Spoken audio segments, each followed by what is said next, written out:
So we were in contact with the MCU on Friday, and gratefully we were able to get a load of protocols basically off them and what we need to do to return to train basically. So at the moment we're in a return to train phase, and on tomorrow we'll be receiving basically a club information pack in which we will receive a checklist which will basically work as a risk assessment for our club. And the way it will basically work is we need to adhere to everything on that checklist, and once we do that, we can submit it to the MCU, who will basically will hopefully approve it, and then once that's approved, that will be our green light to return to training in small groups.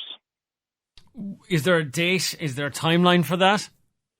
So it's basically our responsibility. So, tomorrow when we receive it, it's up to us to get everything done as soon as possible. We hope to get it done in about a week or 10 days, and then that would mean returning to training the following week in groups of 4 people. Now, what they've told us is that there will be training zones. Now, we won't know until tomorrow what these training zones comprise of. For example, like, will they be 100 by 100 meter square or something like that? We don't know. But 4 people are allowed into these training zones. And then to the best of my knowledge, what will happen then is on June 29th, we will be allowed to return to training in slightly larger groups while still being in the training stage. And then on the 20th of July, that's the date where hopefully we will be returning to competitive cricket.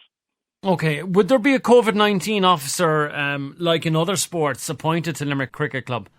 That's correct. So that's one of the things we have to adhere to on the checklist. So we have to appoint an officer as soon as possible who will liaise with the MCU on what's being done in the club, and if we are basically adhering to all the measures that need to be done. So, for example, we know that before every training, photo needs to be taken of the players that will be present. Body temperatures must be checked both 24 hours before and on the day of that session, and it would be the responsibility of the officer then to submit those rotas to the MCU after every training session. So that role will be pretty important going forward. In terms of the sport itself, it's not a full contact sport, but it's a close proximity sport, you could argue. So even in terms of the practicalities of returning to play, how do you see that working? Well, yeah, you're right. So, I mean, there's obviously a lot of different scenarios, like the ball being passed around between the players. How do you tackle that? Obviously, you have a wicketkeeper who would be up to the stumps in some scenarios if a spinner was bowling, and is he too close to the batsman in that case? And the umpire would be in close proximity to the players at all times as well. So we've heard a couple of different stories let's say through the grapevine about how maybe we can tackle that. But for the moment, we're not quite sure what way it will work. But what we do know is that we won't be returning to the game as we know it. So those measures will have to be put in. Obviously, the opposition or even players on the team won't be probably allowed to stand within 2 meters of each other. And sanitation and all that would be very, very important as well. And players' habits will have to change. Absolutely. So obviously that would take away things like trying to shine the ball by spitting on it, as you said, and other things like that. So going back to the COVID officer, they would have to be present at the match to make sure those kind of things aren't happening. Now, obviously, the umpire would bear a certain responsibility in that aspect as well. But for the time being, I think that's probably the way it would work going forward, to obviously limit a risk in something happening. In terms of returning to action then, being a member of an all-island league, do you have to see what happens in the north before the league as we know it and competitions as we know it return? No, so what I understand is that we'll all be kind of returning at the same time.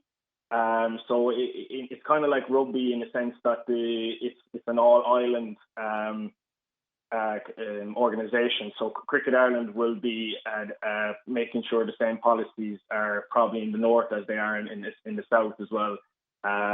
Obviously, having close ties with the English Cricket Board as well. I mean, they're scheduled now to play the West Indies soon enough. So that would be a good benchmark and to see what we can do and follow the procedures that they put in. So we're looking forward to that as an example that we can then follow in the weeks ahead. Finally, Stephen, the strides the club was making prior to lockdown and, the first derby between two Limerick sides last year, looking after the player base, etc., things like that. Is it going to be hard then? I'm not saying you're going to start from scratch, but the structures will remain in place, will they? Yeah, you're absolutely correct. I mean, we were gathering some really good momentum coming into the season just before the pandemic hit. Arguably, probably one of the best pre-season preparations we had going forward. And, it's obviously very untimely. You had young players who were coming off the back of a great breakthrough season last year. And you had new members joining the club, and we were really starting to pull things together. So, yeah, like you said, it wouldn't be like starting from scratch, but what we hope is that we can bring back that same momentum that we were able to generate at the start, just before the season, and to kick start on the right foot again going forward. So, hopefully that would mean then that on-field success, winning derbies and things like that may happen. And fingers crossed that we can bring back that momentum that we had just before the pandemic.